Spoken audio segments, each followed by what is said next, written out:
క్రీస్తునందు ప్రియమైన దేవుని బిడ్డలందరకు మన ప్రభువును రక్షకుడునైన యేసు క్రీస్తు వారి నామంలో నాకు వందనాలండి. ఈ దినాన మనము జీవ గ్రంథంలో నుండి కొన్ని అంశాలను పరిశీలన చేసుకుందాం. ఈ దినం మన వాక్య ధ్యానాంశము అపోస్తుల కార్యాల గ్రంథము 11వ అధ్యాయము 19వ వచనం నుండి కొన్ని విషయాలు మనం పరిశీలన చేసుకుందాం. స్టెఫను విషయంలో కలిగిన శ్రమను బట్టి చెదరిపోయిన వారు యూదులకు తప్ప మరి ఎవనికి నీ వాక్యము బోధింపక ఫెనీకే, కుప్రా, అంతియొకయ ప్రదేశముల వరకు సంచరించి కుప్రీయులు కొందరును కురేనీయులు కొందరును వారిలో ఉండిరి. వీరు అంతియొకయకు వచ్చి గ్రీసు దేశపు వారితో మాట్లాడుచు ప్రభువైన యేసును గూర్చిన సువార్త ప్రకటించిరి. చదవబడిన వాక్య భాగాన్ని బట్టి చిన్న ప్రార్థన చేసుకుందాం. ప్రేమ కలిగిన మా తండ్రి, కృపగల మా నాయన, దయగల మా దేవ, మీ పరిశుద్ధమైన ఘనమైన శ్రేష్టమైన నామమునకు వేలాది స్తుతులు స్తోత్రాలు తండ్రి.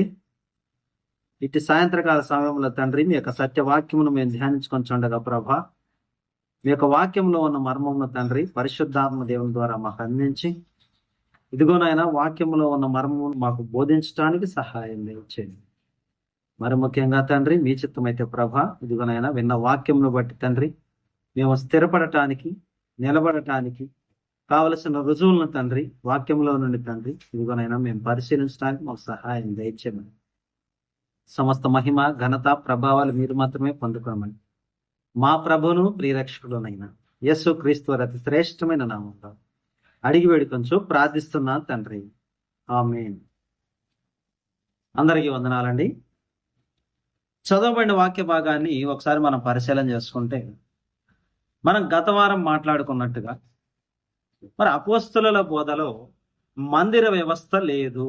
వారు ఎక్కడా కూడా మరి మందిరాలు నిర్మించారు అన్న విషయాన్ని మనము ఈ యొక్క అపోస్తల కార్యముల నుండి మనం చూస్తా ఉన్నాం.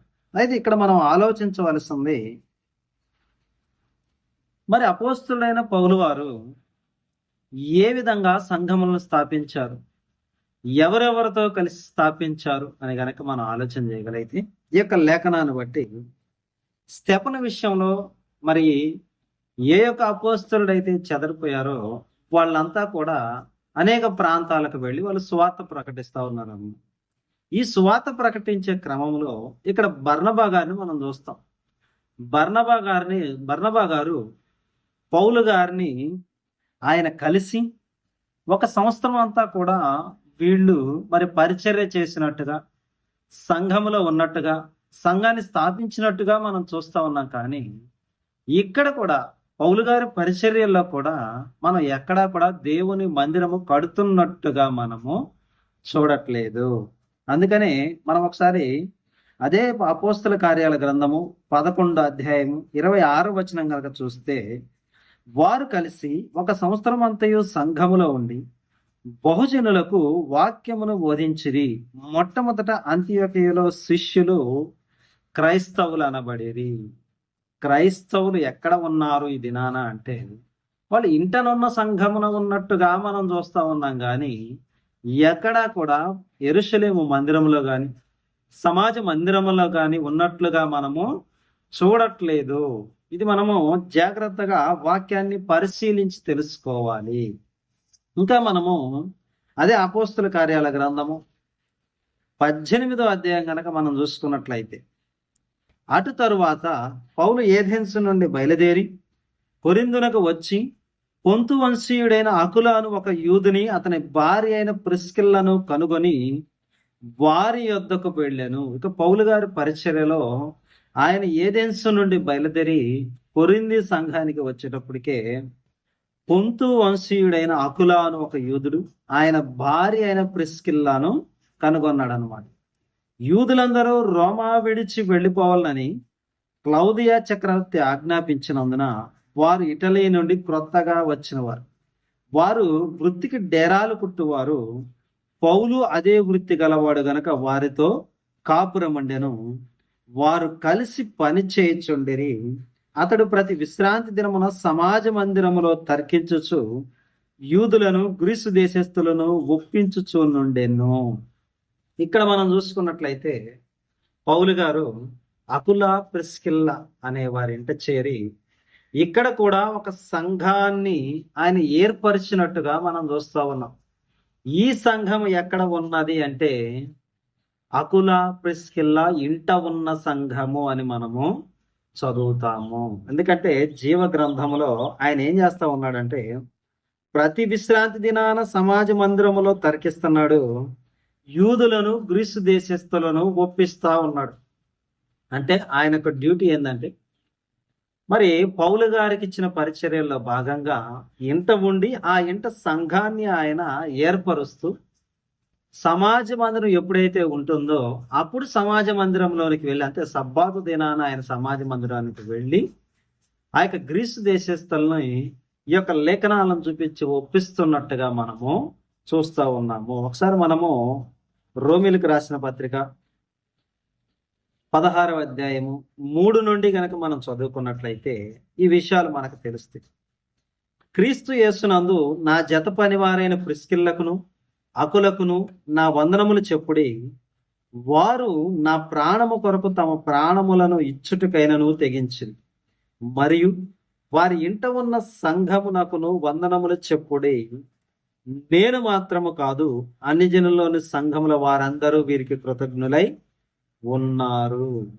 ఏం చెబుతున్నాడంటే ఇక్కడ అకుల ప్రిస్కిల్ల ఇంట సంఘము ఏర్పడినట్టుగా రోమిలతో పౌలు గారు చెప్తున్నట్టుగా మనము చూస్తున్నాము. అంటే ఆదిమములో సంఘము ఎక్కడ ఉన్నది అంటే ఇంట ఉన్నది, ఇంట ఉన్న సంఘముగా మనకి కనబడుతూ ఉంది.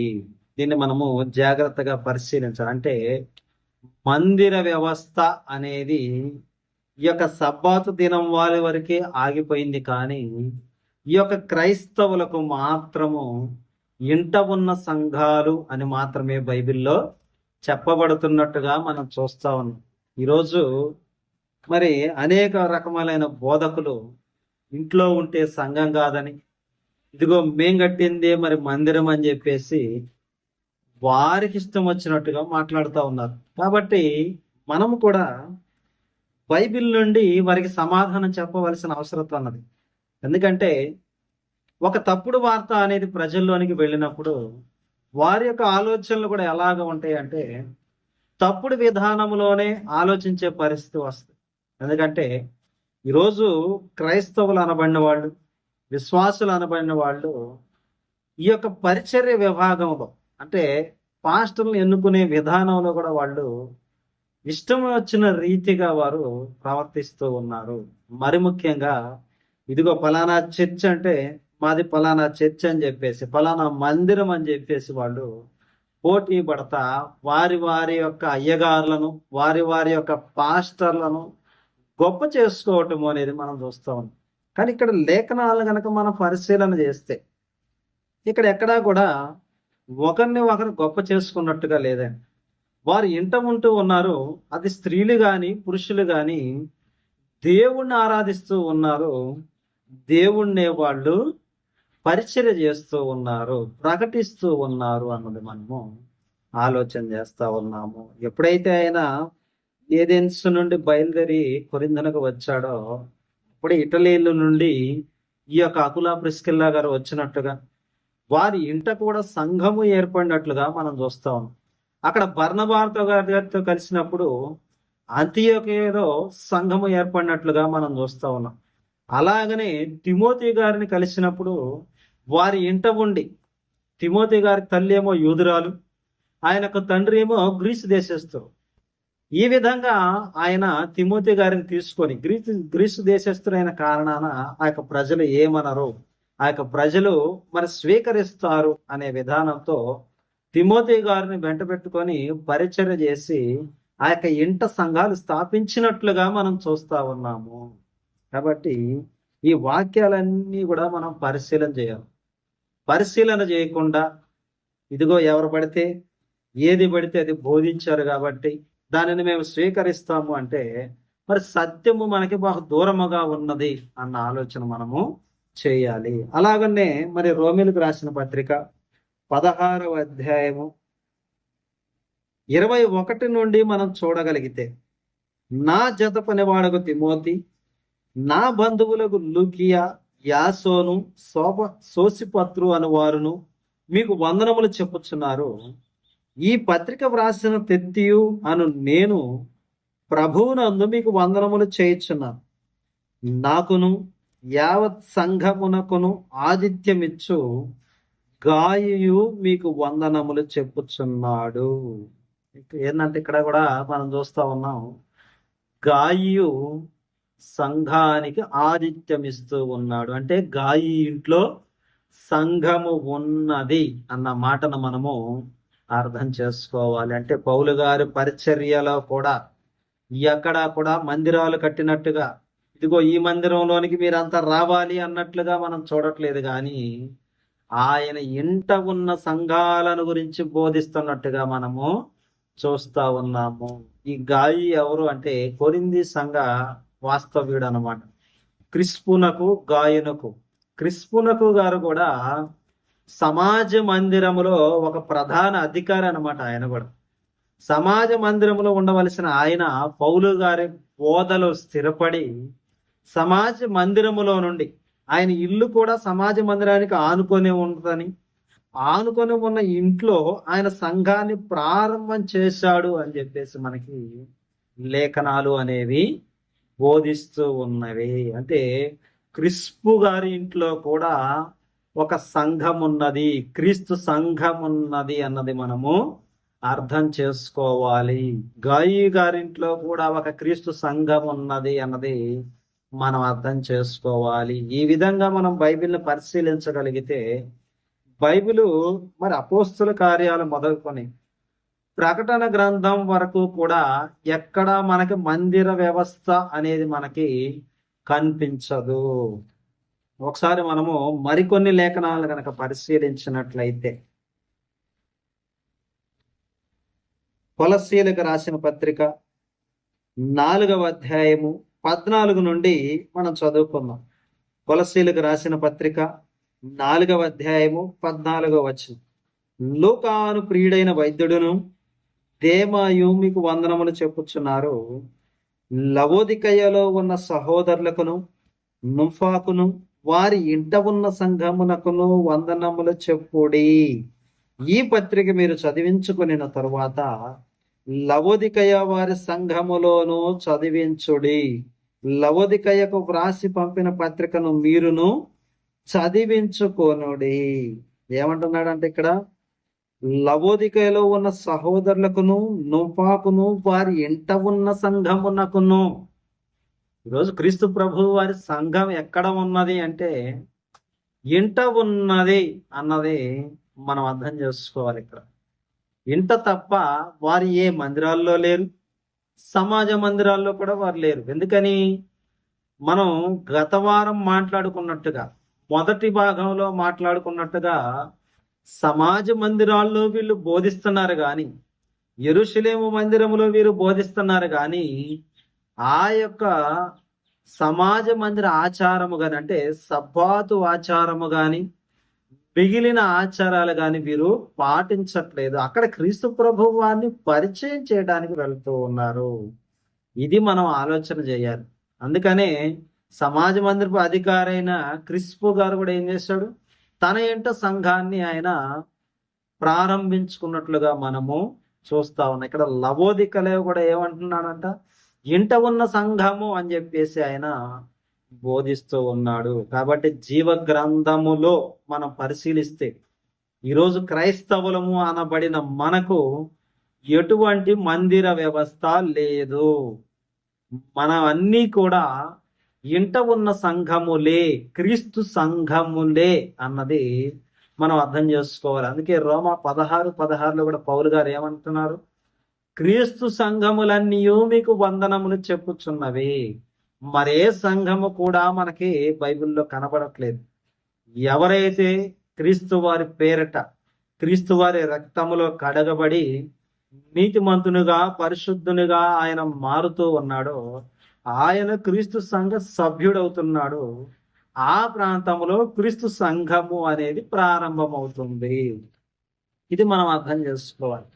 ఇది అర్థం కాక ఎవడ పడితే వాడు ఇదే మందిరం అని చెప్పి, ఇక్కడికి వచ్చి నువ్వు ఆరాధన చేస్తేనే నువ్వు దీవించబడతావని చెప్పేసి విశ్వాసులను భయాందోళనలకు గురి చేస్తే బైబిల్ దానికి వ్యతిరేకము అన్నది మనం ఆలోచన చేయాలి. ఎందుకంటే మనకు లేఖనాలు తెలియకపోతే సాతాను మనల్ని మాయ చేస్తుంది.